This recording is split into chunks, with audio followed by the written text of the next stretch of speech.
people are wanting to vote for Starmer because they feel safe with him.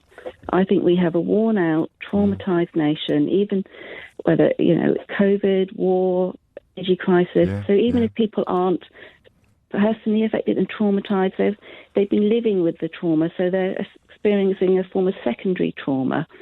And when you're traumatised people, you need the people who can contain that and can cope with it and help you cope. That's so interesting, because if we were in a more peaceful period of politics, we might be attracted to the popinjay or the peacock, the showman or the sort of ringmaster.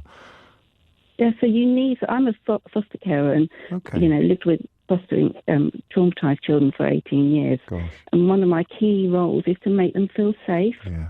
And to be able to, even if they hate being in care and hate being here, they want to know when they come here they can feel safe and be cared for, and it's going to be okay.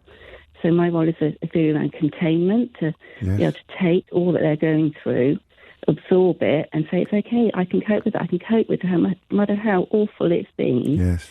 It's okay. We can cope with it. And I think people look at Starmer and they think, he can cope.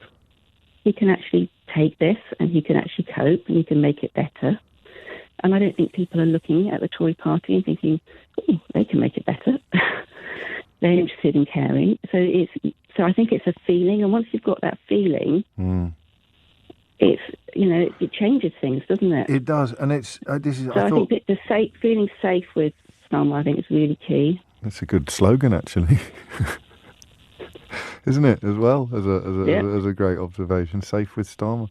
And it is personality. It's psychological, that, more than political, isn't it? It's just that idea. Here's someone that wouldn't be having a knees up or introducing a culture in Downing Street so that his colleagues were having parties on the night before Prince Philip's funeral. It just wouldn't be that. It wouldn't happen. It'd be a different universe. It would be, even if they didn't solve everything and no one's going to fix any problem and nobody's perfect, you just have an air of care and of competence, perhaps.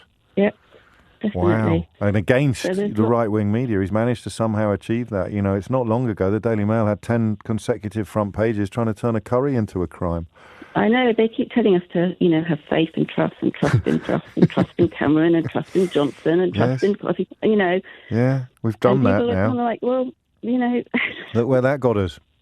Exactly. So whereas they're actually looking at this person who does seem to have integrity and has lived it out and has made a difference, and thinking, do you know what, I think I'm going to be safe with your leadership. That's a lovely way of putting it. I love the way you draw on your experience as a foster carer as well, just to see the country as a traumatised child and just... Well, I know that as a foster carer, I live with trauma and live with traumatised people, and something you have to guard against is the impact of secondary trauma and how that wears you down. Yes. And I'm looking at a nation and I'm hearing all these people, and there's so sad hearing so many stories, and you're thinking, these are traumatised people. I think Mick, the first caller this morning, the very first caller this morning, Mick, talking about his brother, sounded pretty traumatised, didn't he? Yes, absolutely. That kind of brought a lump to the throat. Yeah, and it did.